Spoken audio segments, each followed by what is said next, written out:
In this video, I'll show you how to implement a Jenkins Authorization Strategy.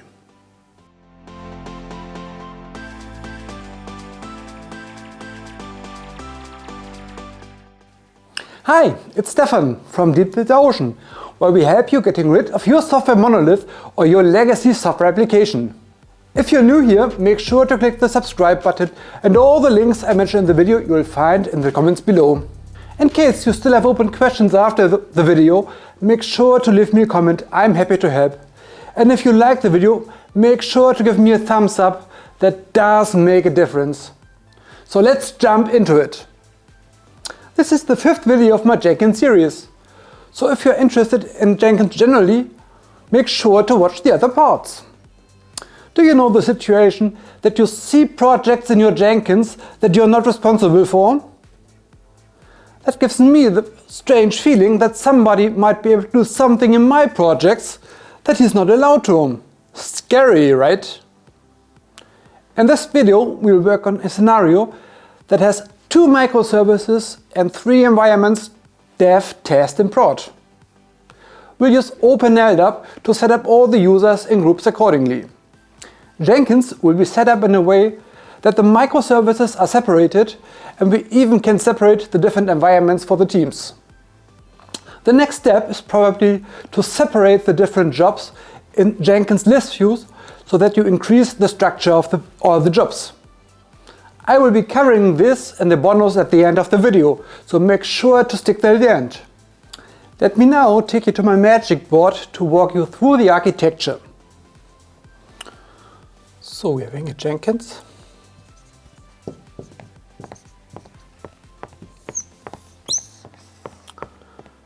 The Jenkins runs in Docker on my machine, and we're having an OpenLDAP.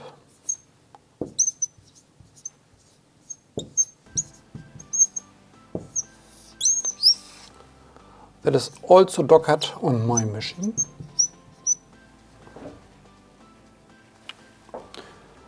And then we're having our LDAP account manager.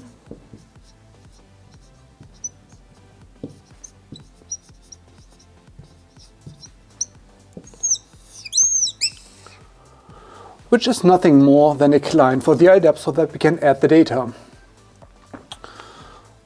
So we will be accessing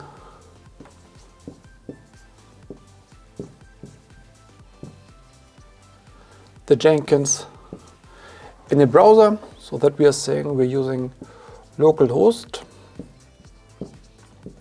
on port 8080.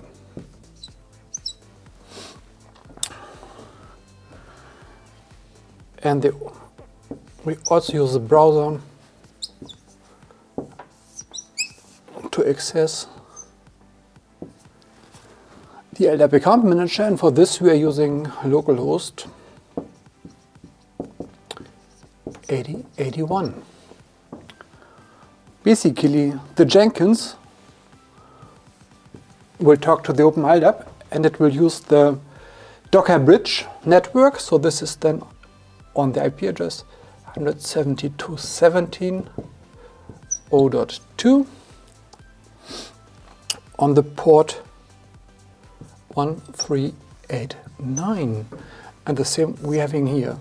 So when we are querying the LDAP account manager by the browser, the LDAP account manager will reach out to the OpenLDAP by the same IP address, also on port 1389.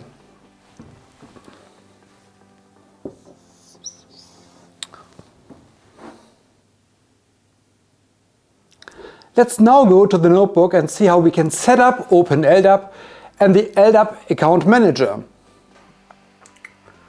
First, I will start the OpenLDAP server in Docker with the docker run command. So we'll have the name OpenLDAP. It will run as a daemon so that I can get the cursor back afterwards. And I will expose the port 389. It will be forwarded to the internal port 1389. And I'm giving the admin username as admin. The secret is the password and also for the config. And I'm starting the image Bitnami OpenLDAP in the latest version.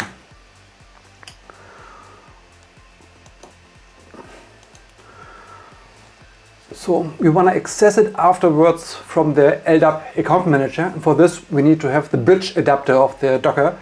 That means we have to have the internal Docker IP address of the container so that the LDAP account manager can use it. So we can get this by docker inspect OpenLDAP. So there's lots of stuff in it, and somewhere we got the IP address. But it's a bit more easy to just use this command and export it to the variable name OpenLDAP IP. And that is just doing the same, executing the docker inspect and just selecting the IP address field. Let me show that by echo out this environment variable. There we go. So you want to start now the LDAP account manager in Docker.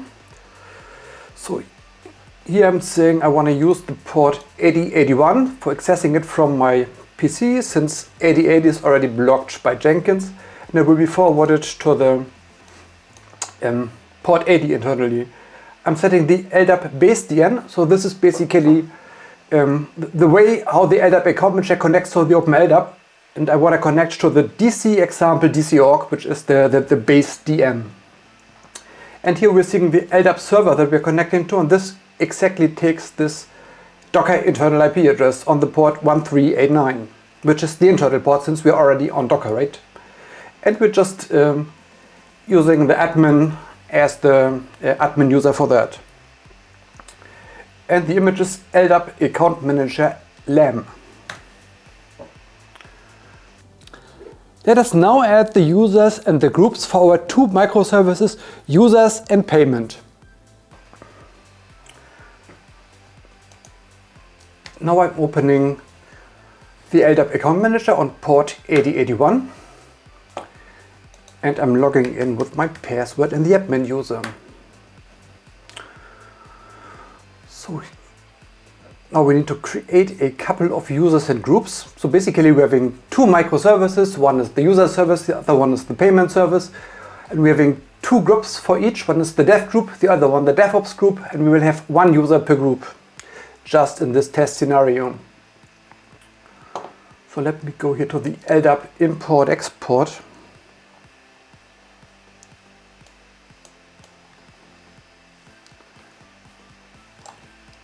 So I prepared lots of input data that I'm just submitting here, and I will show you afterwards how this is set up. So let me go to Tools Tree View now. Basically we're having the user N, Mike, Olivia and Stefan, and user 1, user 2, which does not play a big role here. So then we're having a couple of groups. So we have the payment dev team, the payment team DevOps, the user team dev, and the user team DevOps. As you can see here. So Stefan is part of the user team dev, Olivia is the DevOps of the payment team, Mike is the dev of the user team dev, and Anne is the DevOps of the user team. Now we'll set up Jenkins in a way that it uses OpenLDAP for the user authentication and authorization. It basically means that the Jenkins admin does not have to do this any longer. The users are just using their LDAP credentials to log into Jenkins. So I'm on a blank Jenkins now, and I'm clicking on Manage Jenkins. I'm going to the Configure Global Security. So as this is a fresh installation, we are running on the Jenkins own database, but we want to run on LDAP. So I'm selecting LDAP here.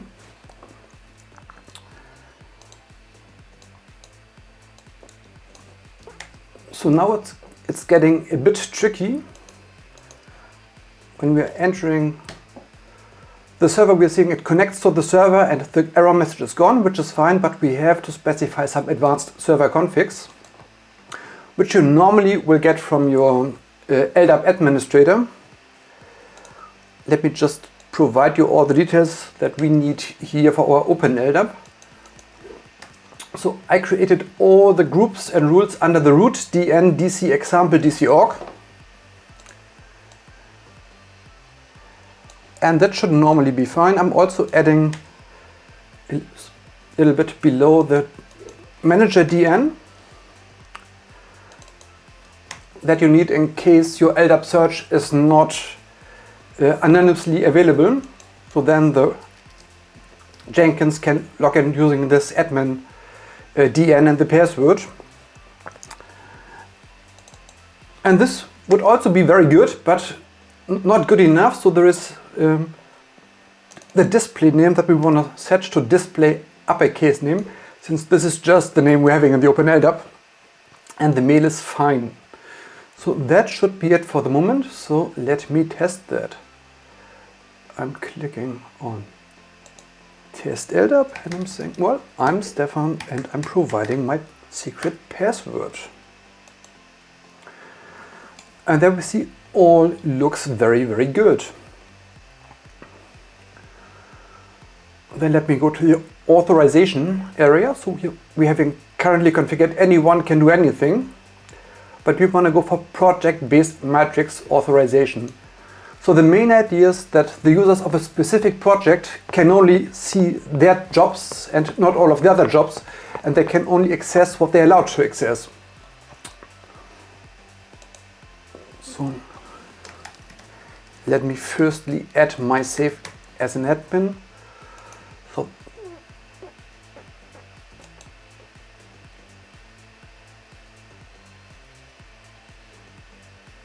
that is strange now.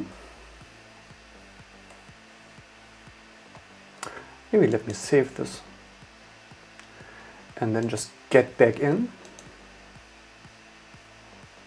Now all looks better. So we're saying that I'm the administrator and all authenticated users have an overall read policy. And that's basically it. Let us save this now.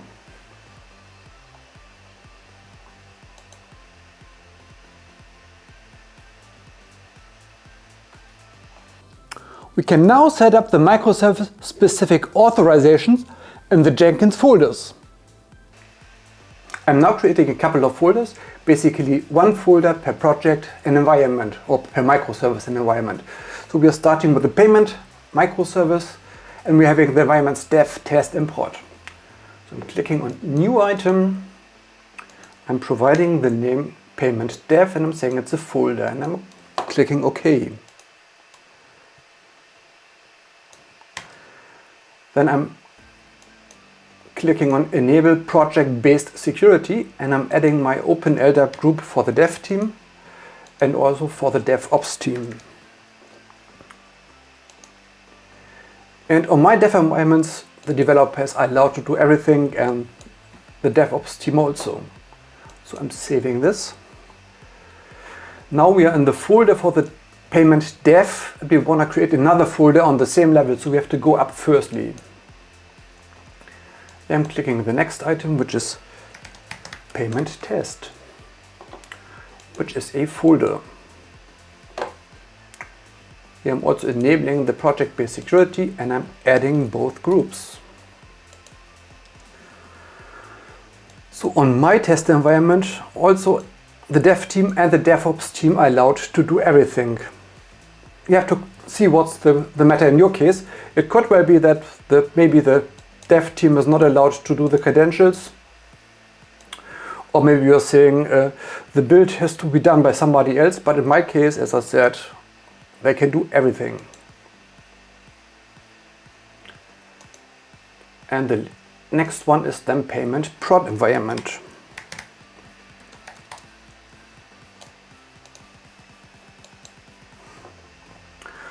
So in my case, the DevOps team is allowed to do everything, but the dev team is only allowed to read the views and read the jobs for debugging purposes, and the rest has to be done by the DevOps team. Let me save that. That looks all quite good. So I'm doing now the same for the pay for the user service. And as this gets a bit boring, I will just fast forward so that you don't have to wait for so long time.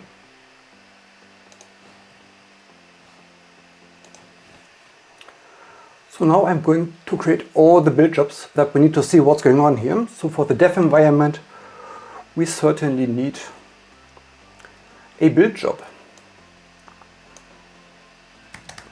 So this build job builds the microservice, maybe executes some code checks. But in our example, we're just taking a freestyle project that does nothing just to see the access. The next one would be the deploy payment to dev job, which is also a freestyle project. And I'm saving it. So I will now create a couple of other jobs for all the different folders, and I will also fast forward that.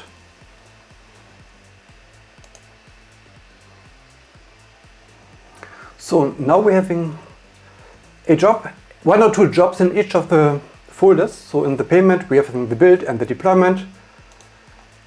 For the prod, we're having the deployment to prod, and so on. So let me now check what we have done, and I'm just logging out. And only now the new access gets in place. So now we're logging in with the LDAP user N and her LDAP password. And as we can see here, N is on the microservice user, and we're going to the prod, and we're going to the deploy user to prod.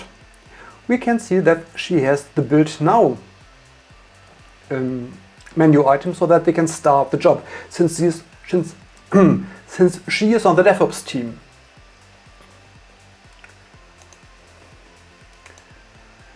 And this is basically the same also for all other environments. Let me now check how this is going with Mike.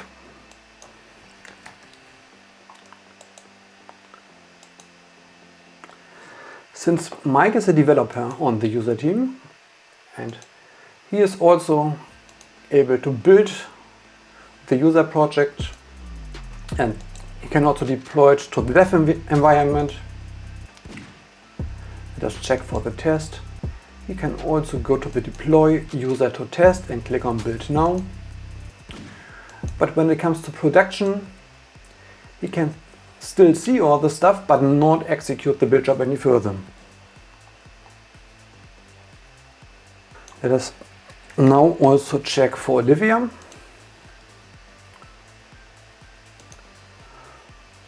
As you can see, Olivia is on the payment team,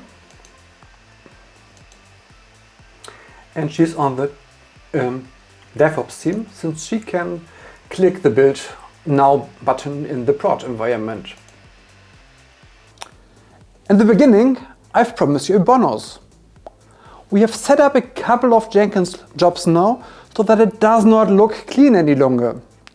Let us now implement 2 list views to clean up the entire stuff a bit more. I'm logging now in again as Stefan. And as you can see, I'm already seeing 6 different folders here, which might get a bit messy if you're having 10 or 20 different microservices. You might lose some, or you might not find all the stuff very good. So for this, we can get some cleanup procedures by clicking on this list view plus button here. So let us group all the user stuff in a list view. I'm clicking on create, and I'm saying, well, let's include the user dev, prod and test environment, and okay this. And I'm doing the same for the payment, which is a list view that I can create, and I'm just adding the 3 payment groups. So now I'm seeing still everything, but I can also select it by payment microservice or by user microservice. Let me log out and log in again as N.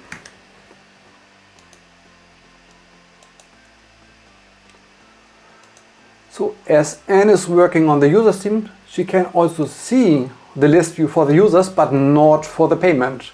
So this is exactly what we want to have to get it more cleaned up. If you like this video, make sure to give me a thumbs up. That does make a difference. And please subscribe to the channel so that you get notified for the next videos. And the next video you can find right over here.